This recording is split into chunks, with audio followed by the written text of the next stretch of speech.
ಮೇಲೂ ನಾವು ಅವ್ರು ಕೊಡ್ತೀವಿ ಅಂದರೆ ಈ ಅಷ್ಟು ಜಸ್ಟಿಫೈ ಅದನ್ನು ಕಾನೂನಿನ ತಜ್ಞರು ಅಥವಾ ಕಾನೂನು ಒಪ್ಪಬೇಕಲ್ಲ.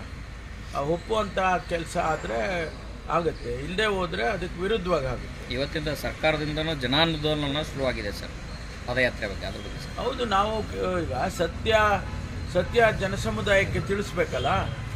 ನಮ್ಮ ಮೇಲೆ ಆಪಾದನೆ ಬಂದಾಗ, ಸರ್ಕಾರದ ಮೇಲೆ ಆಪಾದನೆಗಳು ಬಂದಾಗ ಅದು ಸರಿ ಇಲ್ಲ, ಸತ್ಯನೇ ಬೇರೆ ಇದೆ, ಸುಳ್ಳು ಆಪಾದನೆ ಮಾಡ್ತಿದ್ದಾರೆ ಅಂತ ಹೇಳಿ ನಾವು ಜನಸಮುದಾಯಕ್ಕೆ ತಿಳಿಸ್ಬೇಕಾಗತ್ತೆ. ಅದಕ್ಕೆ ನಾವು ಅವರಿಗಿನ್ನ ಒಂದು ದಿವಸ ಮೊದಲೇನೇ ಜನಕ್ಕೆ ಹೇಳ್ತೇವೆ. ಕೆಲವು ಪ್ರಶ್ನೆಗಳನ್ನು ಕೂಡ ಅವ್ರ ಮುಂದೆ ಇಡ್ತೇವೆ, ನೀವು ಬಂದಾಗ ಇದಕ್ಕೆಲ್ಲ ಉತ್ತರ ಕೊಡಿಯಪ್ಪ ಅಂತ ಹೇಳಿ ನಾವು ಕೇಳ್ತೇವೆ.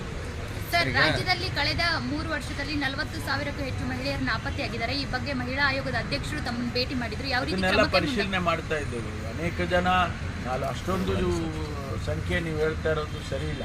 ಕಳೆದ 3 ವರ್ಷದಲ್ಲಿ ಹೌದು, ಅಷ್ಟೊಂದು ಸಂಖ್ಯೆಗಳು ಕೂಡ ಅಷ್ಟೊಂದು ಸರಿ ಇಲ್ಲ. ಆದರೆ ನಾವು ಅದನ್ನು ಭಾಳಷ್ಟು ಜನ ಮೋರ್ ದೆನ್ 50-60% ಎಲ್ಲ ಸಿಕ್ಕಿದ್ದಾರೆ. ಕೆಲವರು ಕಾಣೆಯಾಗಿದ್ದಾರೆ, ಅದನ್ನು ಹುಡುಕ್ತಾ ಇದ್ದಾರೆ. ಅದರ ಪತ್ತೆ ಮಾಡೋದಕ್ಕೆ ಎಲ್ಲ ಪ್ರಯತ್ನಗಳನ್ನು ಮಾಡ್ತಾ ಇದ್ದಾರೆ. ಸರ್, ಒಳ ಮೀಸಲಾತಿ ವಿಚಾರಕ್ಕೆ ನಿನ್ನೆ ಸುಪ್ರೀಂ ಕೋರ್ಟ್ ಕೊಟ್ಟಂಥ ತೀರ್ಪಿನ ಬಗ್ಗೆ ಮೊದಲನೇದಾಗಿ ನಾನು ಕೂಡ ಸ್ವಾಗತ ಮಾಡ್ತೇನೆ. ಒಳ ಮೀಸಲಾತಿಯ ಗೊಂದಲ ಸದ್ಯದ ಪರಿಸ್ಥಿತಿಯಲ್ಲಿ ಒಂದು ತೆರೆ ಎಳೆದಾಗ ಆಗುತ್ತೆ. ಇದು ಕಾನ್ಸ್ಟಿಟ್ಯೂಷನಲ್ ಮ್ಯಾಟರ್. ಇದು ಸಂವಿಧಾನದಲ್ಲಿ ಇಂಟರ್ನಲ್ ರಿಸರ್ವೇಷನ್ಗೆ ಅವಕಾಶ ಇಲ್ಲ ಅಂತ ಹೇಳುವಾಗ ಇವತ್ತು 7 ಜನ ನ್ಯಾಯಾಧೀಶರು ಒಂದು ತೀರ್ಪನ್ನು ಕೊಟ್ಟಿದ್ದಾರೆ.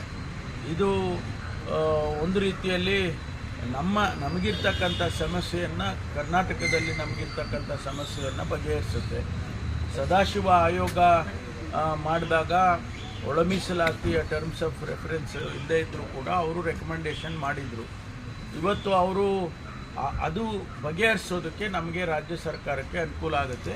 ಅದನ್ನು ಮುಂದೆ ಸರ್ಕಾರ ಮುಂದಿನ ದಿನದಲ್ಲಿ ಅದಕ್ಕೆ ಸೂಕ್ತವಾದಂಥ ತೀರ್ಮಾನವನ್ನು ನಾವು ತಗೋಬೇಕು. ಇಲ್ಲ, ಮುನಿಯಪ್ಪನವರು ಅವರ ಕ್ಷೇತ್ರದ ಬಗ್ಗೆ ಕೆಲವು ವಿಷಯಗಳನ್ನು ಮಾತನಾಡೋದಕ್ಕೆ ಬಂದಿದ್ದರು. ಈ ವಿಷಯ ನಾವು